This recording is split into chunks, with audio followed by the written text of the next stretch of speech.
Hello students, आज हम एक नए टॉपिक का डिस्कशन करेंगे और वो टॉपिक कंपनी लॉ विषय का सबसे इम्पॉर्टेंट टॉपिक है, क्योंकि कंपनी लॉ की शुरुआत उसी टॉपिक से होती है जिसमें कंपनी की परिभाषा और उसके विशेषताएं या उसके नेचर का विवरण दिया हुआ होता है। तो हम आज इस टॉपिक को जानेंगे कि कंपनी की क्या परिभाषा होती है और कंपनी की क्या विशेषताएं होती हैं, इसके बारे में हम जानेंगे। ये टॉपिक एग्जामिनेशन के पॉइंट ऑफ व्यू से अगर देखा जाए तो निश्चित रूप से आता है। सिलेबस में सबसे पहले आपको company meaning, definition and characteristics मिलता है। तो इस टॉपिक को हमें जान लेना बहुत ज़रूरी है, क्योंकि एग्जामिनेशन के पॉइंट ऑफ व्यू से ये एक बहुत महत्वपूर्ण टॉपिक है और एग्जामिनेशन में ये आता ही है। तो चलिए हम लोग इसको समझ लेते हैं कि इस टॉपिक के अंतर्गत हमें कंपनी की परिभाषा और कंपनी की विशेषताएं, इन्हें समझना होगा। अगर बात की जाए कंपनीज एक्ट की, तो कंपनीज एक्ट 2013 के रूल्स और रेगुलेशंस के अनुसार कंपनी को बनाया जाता है। और जब हम बात करते हैं फॉर्म ऑफ बिजनेस ऑर्गेनाइजेशन की, तो company form of business organisation वो एक अलग ही फॉर्म ऑफ बिजनेस ऑर्गेनाइजेशन है, जिसे कंपनी अधिनियम के नियमों के अनुसार चलाया जाता है। वैसे और भी कई सारे फॉर्म ऑफ बिजनेस ऑर्गेनाइजेशन हैं, जैसे सोल प्रोप्राइटरशिप, जैसे पार्टनरशिप फर्म। तो उनके अलग नियम हैं, उनके अलग एक्ट बनाए गए हैं, उन एक्ट के अनुसार उनका फंक्शन होता है। लेकिन जब हम कंपनी फॉर्म ऑफ ऑर्गेनाइजेशन की बात करते हैं तो वहाँ पर कंपनीज एक्ट 2013 के नियम अप्लाई होते हैं और उन्हीं नियमों से कंपनी का निर्माण होता है। तो चलिए हम इस टॉपिक को जान लेते हैं। सबसे पहले कंपनी की अगर बात की जाए तो जब भी कोई व्यक्ति व्यवसाय करने के बारे में सोचता है तो वो कंपनी फॉर्म ऑफ ऑर्गेनाइजेशन को अपना सकता है। और जो कंपनी फॉर्म ऑफ ऑर्गेनाइजेशन की विशेषताएं होती हैं, उनमें एक जो सबसे बड़ी विशेषता होती है कि company is an association of person. मतलब कंपनी जब भी बनेगी तो लोगों का समूह होगा। लेकिन इस अवधारणा को कंपनीज एक्ट 2013 के अंतर्गत बदला गया है कि अब आपको कंपनी बनाने के लिए समूह की आवश्यकता नहीं है, लोगों की आवश्यकता नहीं। जैसा कि हम लोगों ने अब तक ये जाना है कि अगर एक पब्लिक कंपनी का निर्माण होता है तो कम से कम 7 लोगों की आवश्यकता होती है, 7 मेंबर्स की आवश्यकता होती है। बिना इनके उस पब्लिक कंपनी का निर्माण नहीं हो सकता। लेकिन जो नया कॉन्सेप्ट आया है कंपनीज एक्ट 2013 का, उसमें एक अलग प्रकार की कंपनी, जिसे वन पर्सन कंपनी या एकल व्यक्ति वाली कंपनी कहा जा सकता है, और वहाँ पर केवल एक व्यक्ति ही कंपनी एस्टेब्लिश कर सकता है और वह कंपनी एक प्राइवेट कंपनी के रूप में जानी जाएगी। हाँ, उसका एक नॉमिनी होगा, एक मेंबर होगा और वो कंपनी जो है चलेगी। तो जो कहा जाता था कि company is an association of person, तो कंपनीज एक्ट 2013 के नियमों के अनुसार उसे बदला गया है, चेंज किया गया है। अब एक व्यक्ति भी कंपनी एस्टेब्लिश कर सकता है और वह एक प्राइवेट कंपनी के नाम से जानी जाएगी। तो हम ये जान लेते हैं कि जो वेरियस फॉर्म्स ऑफ ऑर्गेनाइजेशन हैं, उनमें company form of business organisation जो है वो एसोसिएशन ऑफ पर्सन, और एक व्यक्ति भी उसे एस्टेब्लिश कर सकता है। जब भी किसी बिजनेस की बात की जाती है तो वहाँ पर उस बिज़नेस के कुछ न कुछ ऑब्जेक्टिव्स होते हैं, उद्देश्य होते हैं। उन्हीं को पूरा करने के लिए लोग इकट्ठा होते हैं और उसे चलाते हैं। तो चलिए हम जान लेते हैं ये जो कंपनी फॉर्म ऑफ ऑर्गेनाइजेशन है, जिसके अंतर्गत हम ये जानेंगे कि कंपनी एक आर्टिफिशियल पर्सन है, जिसे कानून के द्वारा बनाया जाता है, जिसके अविच्छिन्न उत्तराधिकार होते हैं, जिसकी अपनी एक सार्वमुद्रा होती है और इसका अस्तित्व इसके सदस्यों के अस्तित्व से अलग होता है, सेपरेट एंटिटी होती है और सेपरेट जो भी मेंबर होते हैं वो कंपनी से अलग होते हैं। तो हम इसे जान लेंगे। Company form of organisation other form of business organisation से टोटली डिफरेंट है, अलग है। इसके अपने अलग नियम हैं, अलग कानून है, और जो कंपनीज एक्ट 2013 के रूल्स एंड रेगुलेशंस हैं उसको यहाँ पर इम्प्लीमेंट किया जाता है। तो चलिए आज ये जो प्रारंभिक टॉपिक है, जो बहुत इंपॉर्टेंट है, एग्जामिनेशन में आता है, हम उसको जानेंगे। कंपनी, उसकी परिभाषा, कंपनी की परिभाषा एक्ट में भी दी गई है। कंपनीज एक्ट 2013 के सेक्शन 2 सब सेक्शन या सब क्लास 20 में कंपनी की परिभाषा को डिफाइन किया गया है। कंपनी की परिभाषा केवल एक्ट की परिभाषा ही हमें नहीं जानना होगा, क्योंकि एक्ट की परिभाषा जो है कंपनी को सही तरीके से नहीं व्यक्त कर पाती। तो हमें कुछ ऑथर्स की डिफिनीशन और कुछ जस्टिसेस के डिफिनीशंस को भी जानना पड़ेगा, और कंपनी के जो बेसिक कैरेक्टरिस्टिक्स हैं, जिन कैरेक्टरिस्टिक्स के कॉम्बिनेशन से कंपनी स्टैब्लिश होती है या खड़ी होती है, हम उसे भी जानेंगे, मतलब कंपनी के नेचर को भी जानेंगे।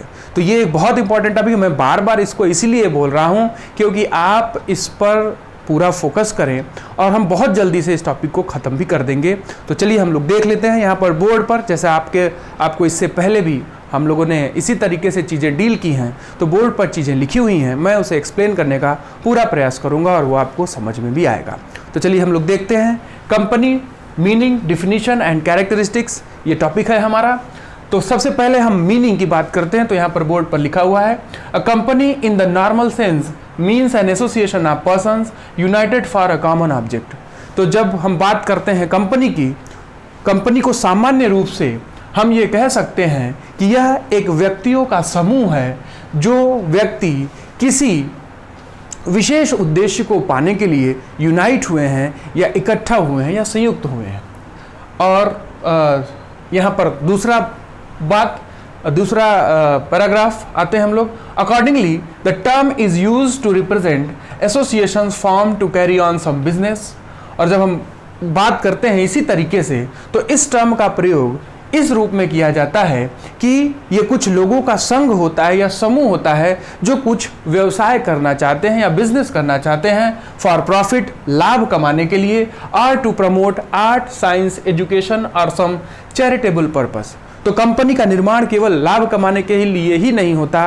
कंपनी का निर्माण जो है कला, विज्ञान, शिक्षा, खेल कूद, इन सभी के लिए भी बनाया जाता है। तो जैसे हम लोगों ने पढ़ा ना कि profit oriented organisation and non profit oriented organisation, तो ये उस तरीके से हो सकता है।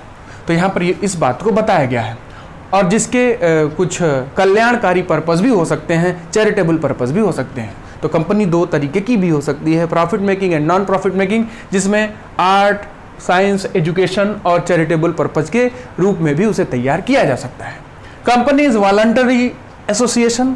तो कंपनी जब भी बनती है तो वॉलंटरी एसोसिएशन होता है, मतलब जो भी लोग उस कंपनी में जुड़ते हैं या मेंबर बनते हैं वो स्वेच्छा से कंपनी से जुड़ते हैं। Form for the purpose of doing business, और वो व्यवसाय करने के उद्देश्य से जुड़ते हैं।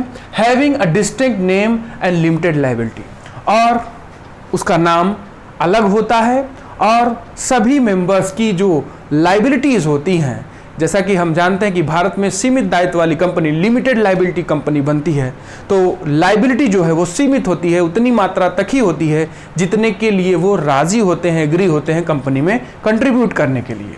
ठीक है, चलिए, तो ये हो गया एक प्रॉपर मीनिंग, जिससे हमें ये पता चलता है कि कंपनी एक एसोसिएशन ऑफ पर्सन है, एक छिक लोगों का समूह है जो कि किसी विशेष उद्देश्य को पाने के लिए इकट्ठा होते हैं। जनरली कंपनी व्यवसाय करने के उद्देश्य से चलाई जाती है या ओपन की जाती है।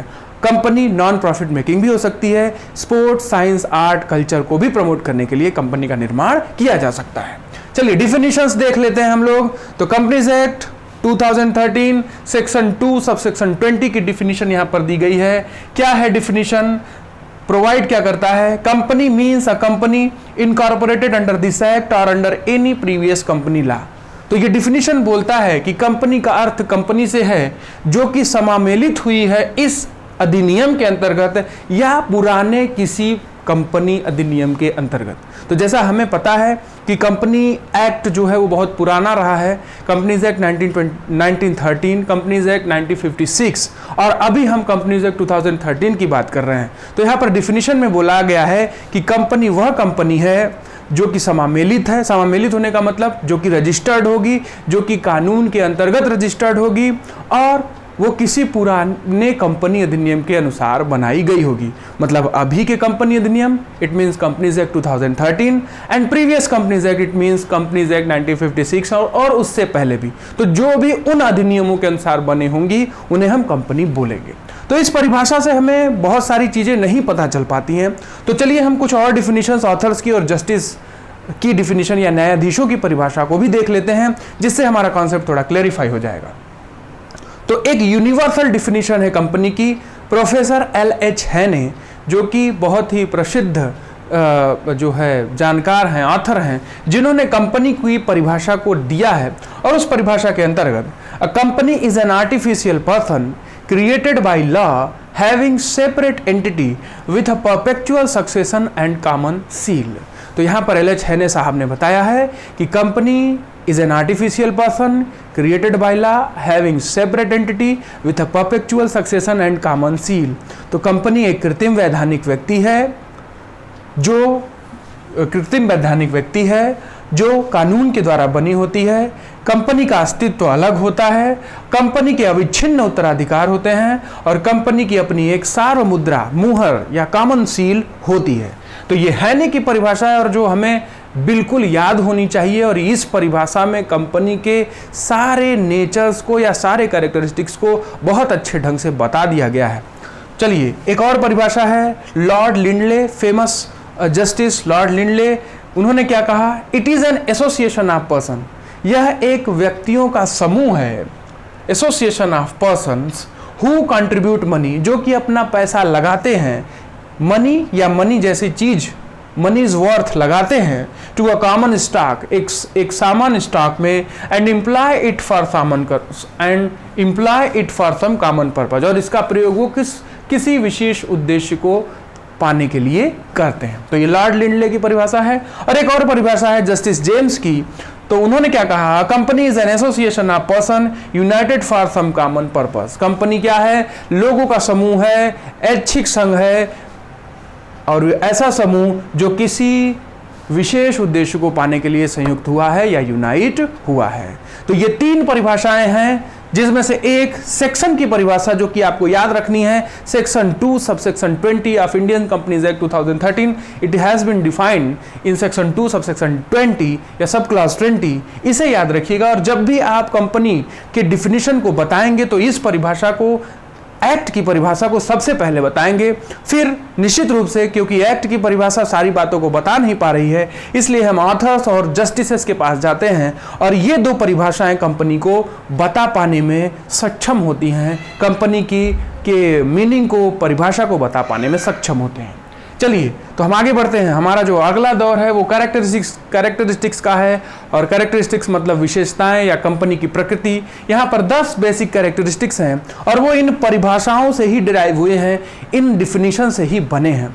और कंपनी के इस जो प्रश्न है इसे सॉल्व करने के लिए इन कैरेक्टरिस्टिक्स का प्रयोग निश्चित रूप से करना ही पड़ेगा। तो चलिए हम लोग जान लेते हैं इन 10 कैरेक्टरिस्टिक्स के बारे में। सबसे पहला कैरेक्टरिस्टिक्स इनकॉर्पोरेटेड एसोसिएशन।